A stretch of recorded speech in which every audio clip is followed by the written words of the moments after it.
साल 1971 में बांग्लादेश में पाकिस्तान को हराकर बांग्लादेश का गठन करवाने वाले भारत के पहले फील्ड मार्शल सैम मानेकशॉ ने एक जमाने में कहा था कि अगर कोई व्यक्ति यह कहता है कि उसे डर नहीं लगता है तो वो झूठ कह रहा है, वो गलत बयानबाजी कर रहा है या फिर वो एक गोरखा है। ये गोरखा शब्द का जिक्र आज हम इसलिए कर रहे हैं क्योंकि बीते 3 साल में भारतीय सेना में एक भी गोरखा शामिल नहीं हुआ है और गोरखा का इतिहास जो है वो 200 साल पुराना भारत के साथ है।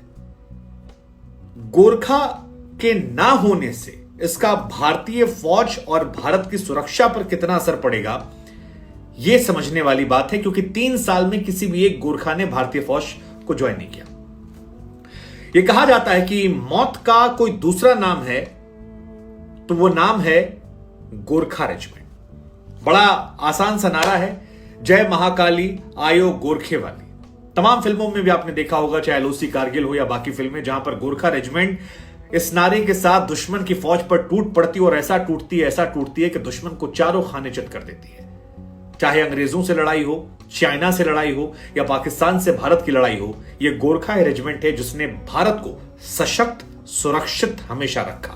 लेकिन जय महाकाली आयो गोरखे वाली ये जो रेजिमेंट है, इसमें बीते 3 सालों में कोई भी जवान भारतीय फौज में शामिल नहीं हो रहा और यह बहुत चिंता की बात है, क्योंकि अग्निपथ स्कीम जब से आई है तब से नेपाल से लगातार जो भर्ती होती थी वो गोरखा नहीं आ रहे। दूसरी तरफ चीन की जो पीपल लिबरेशन पार्टी है चाइना में, वो लगातार कोशिश कर रही है कि ये जो गोरखा चीन के हैं, नेपाल के, इन्हें जैसे तैसे अपने यहां शामिल करा लिया जाए। और अगर ऐसा हो जाता है तो चीन की फौज बहुत ज्यादा मजबूत हो जाएगी, जो ऑलरेडी बहुत मजबूत है।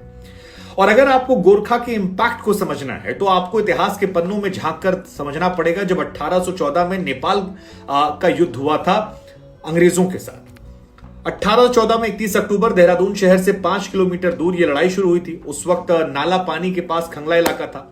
नेपाल तब एक बड़ा राज्य हुआ करता था और बड़ा देश हुआ करता था और उसके राज्य काफी दूर तक फैला था।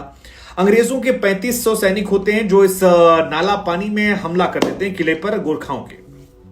अंग्रेजों के पास तोप थे, हथियार थे, गोला बारूद, तमाम जो नई नई चीजें से वो सब थी। उधर गोरखा जो थे वो अभी भी आउटडेटेड थे उस जमाने में। धनुष बाण, पत्थर और जो उनका मेन फेवरेट हथियार खुखरी होता है, उसके साथ वो हमला करते हैं। और आपको जानकर हैरानी होगी कि एक बार नहीं, केवल 600 गोरखाओं ने 3 बार अंग्रेजों की फौज को चारों खाने अंग्रेजों के दांत खट्टे कर दिए। और आलम यह हो गया कि अंग्रेज परेशान हो गए, दुखी हो गए, इतना दुखी हो गए कि अंग्रेजों ने इस किले का पानी बंद कर दिया। ये बड़ी हैरान करने वाली कहानी हम आपको बता रहे हैं और बड़ी इंटरेस्टिंग कहानी है। इसके बाद करीब 1.5 साल तक युद्ध चलता है, अंग्रेज जीत नहीं पाते हैं और सुगौली में संधि होती, युद्ध समाप्त हो जाता है। ये वही संधि थी जिसके तहत नेपाल के कई सारे हिस्से जो हैं वो इंडिया, उसके बाद इंडिया में शामिल हो गए, क्योंकि गोरखाओं ने उस इलाके को छोड़ दिया था। नेपाल इस युद्ध में हारा नहीं था और यही वजह है कि नेपाल के बारे में कहा था कि इकलौता देश है जिस पर कोई कब्जा नहीं कर पाया। नेपाली सेना के कमांडर थे बलभद्र कुंवर। उन्होंने अपनी इच्छा से नाला पानी छोड़ा, वहां से चले गए और इसी की जाने के बाद ईस्ट इंडिया कंपनी ने इसको कब्जा कर लिया। 2 स्मारक बनाए गए, एक ब्रिटिश अफसर था जनरल गिलेस्पी, उसके नाम पर, और दूसरी जो कहानी थी वो थी बलभद्र कुंवर जी की, और उनके नाम के आगे उन्होंने कोट करवाया, कोट एंड कोट, वीर दुश्मन। अब आप सोचिए गोरखाओं की ताकत कि दुश्मन जो है वो भी बहादुरी कर रहा है। और अंग्रेज बड़े इनसे प्रभावित हो गए थे। उन्होंने कहा कि यार इनको भर्ती क्यों ना किया जाए। नेपाल से समझौता किया गया। 24 अप्रैल 1815 को एक नई रेजिमेंट बनाई गई और इसमें स्पेशली नेपाल के गोरखाओं को शामिल किया गया और इसके बाद से ही नेपाली जो हैं वो यहां पर शामिल होते रहे। लेकिन यह कहानी अग्निपथ के बाद से बदलने लगी। अग्निपथ स्कीम में गोरखाओं को लेकर क्लैरिटी नहीं थी और नेपाली सेना ने रोक लगा दी और अब 3 साल हो गया है। कोई 1947 में इंडिया आजाद होता है ब्रिटिश हुकूमत से। ब्रिटिश सेना के जमाने में 10 गोरखा रेजिमेंट थी। अंग्रेजों ने फैसला किया कि 10 में से 6 जो है वो इंडिया को दी जाएगी और 4 रेजिमेंट जो है वो चली जाएगी अंग्रेजों के साथ। लेकिन नेपाली गोरखा इतने खुददार थे कि उन्होंने जाने से इंकार कर दिया। इसके बाद भारत ने 11वीं रेजिमेंट बनाई 1950 में। कहा जाता है कि भारत जब रिपब्लिक हो गया उसके बाद गोरखा राइफल एक अलग से नाम दिया गया और यहीं पर इंडिया और नेपाल के बीच में एक समझौता होता है जिसमें गोरखाओं की एंट्री लगातार देखने को मिलती है। आज भी ये माना जाता है कि जो टोपी है गोरखाओं की वो निशानी है बलभद्र कुंवर जी की, जो उन्होंने देहरादून के पास हुए युद्ध में नाला पानी में पहनी थी और इसी वजह से होता है। इनफैक्ट भारत के गोरखा जवान जो है उन्होंने पाकिस्तान और चीन के खिलाफ जब युद्ध हुआ तो अपनी ताकत का लोहा जो है मनवाया था।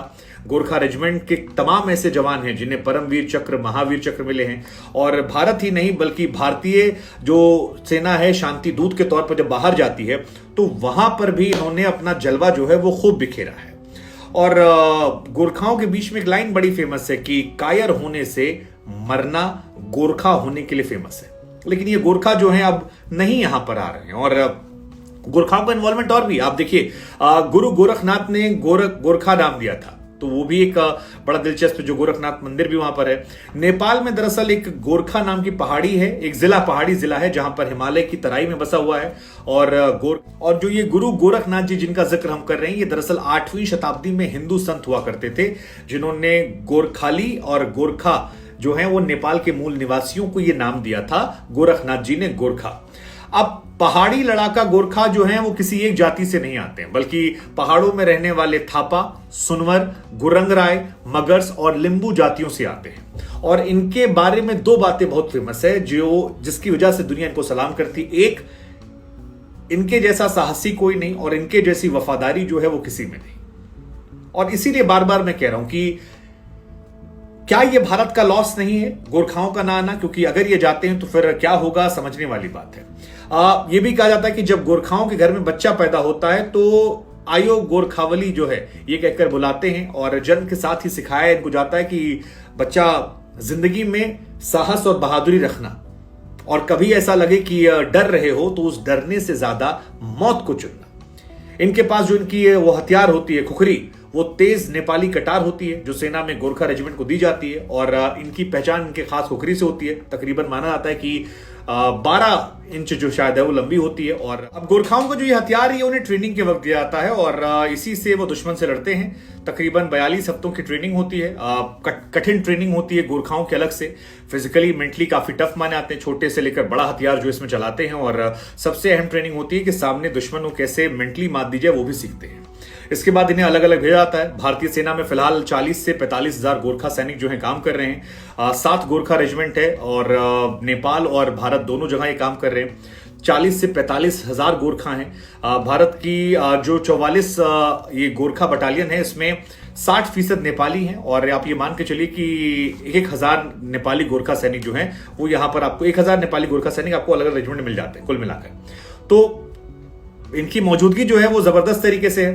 हर साल 1400 गोरखा शामिल होते थे। 12,000 गोरखा सैनिक 2021 से लगभग रिटायर हो चुके हैं और अलग अलग रेजिमेंट को फिलहाल 250 गोरखा सैनिकों की कमी जो है वो भी खलती है। लेकिन अब समस्या क्या हो गई कि अग्निपथ स्कीम जब आई तो नेपाली गवर्नमेंट ने मना कर दिया और इसी को लेकर मतभेद है। 4 साल की अवधि होती है और नेपाली सेना को लगता है कि यार इसको लेकर क्लैरिटी नहीं होगी, बाद में क्या होगा, और नेपाल ने इसका विरोध जताया था। अग्निवीरों की भर्ती में नेपाली गोरखाओं को लेकर शामिल करने की तारीखें आई थी लेकिन नेपाल सरकार ने इजाजत नहीं दी, ये रैली नहीं हुई और तब से वो नहीं आए हैं। और अब इसको लेकर चिंता की बात है कि अगर नेपाल पर चीन की नजर हो गई और चीन ने उनको लेने की कोशिश की तो फिर क्या होगा। हालांकि इसके पीछे एक रीजन ये भी था कि नेपाल में भी काफी उथल पुथल था और एक क्लियर नहीं था कि वहां पर गवर्नमेंट क्या है। बाद में 2022 से पहले नेपाल सरकार के रिक्वेस्ट पर इसे रोक दिया गया था। फिर प्रचंड सरकार आई, उस वक्त ये लगा शायद वो फैसला ले लेगी लेकिन वो भी नहीं ले पाई और तब भी ये मामला फंसा रहा। अभी नेपाल की तरफ से कोई भी गोरखा नहीं भर्ती हो रहे हैं और ना इसको लेकर कोई बातचीत चल रही है। अब सवाल ये है कि अगर भर्ती नहीं होते हैं और हर साल 250-300 कमी हो रही है तो आगे आने वाले सालों में जो गोरखा रिटायर हो रहे हैं उनकी जगह पर कोई नहीं आएगा। अब युवा लड़के जो हैं वो नहीं आएंगे तो फिर क्लैरिटी नहीं क्या करना होगा, कहीं और तो नहीं जाएंगे। कुल मिलाकर अग्निवीर इसलिए नहीं बना रहे हैं नेपाली सरकार क्योंकि उन्हें ये डर है कि यार अगर ये लड़के जो हैं ये गए 4 साल बाद लौटे तो कहीं ये कोई विद्रोह में शामिल ना हो जाएं, कोई और इन्हें गैंग ना पकड़ ले, किसी तरह से सरकार के खिलाफ ही ये काम ना करने लगे।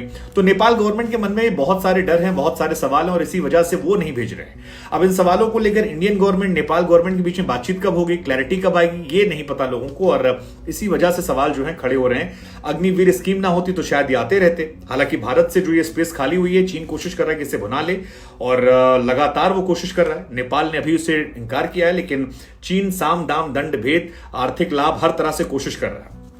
लेट्स जस्ट सी क्या होता है। लेट्स होप कि हमारी गवर्नमेंट और नेपाली गवर्नमेंट जो इसको कुछ सोचे और इसको लेकर कुछ काम करे और गोरखा भाई जो हैं एक बार फिर हमारे साथ आकर जय मां काली करते हुए झंडा गाड़े।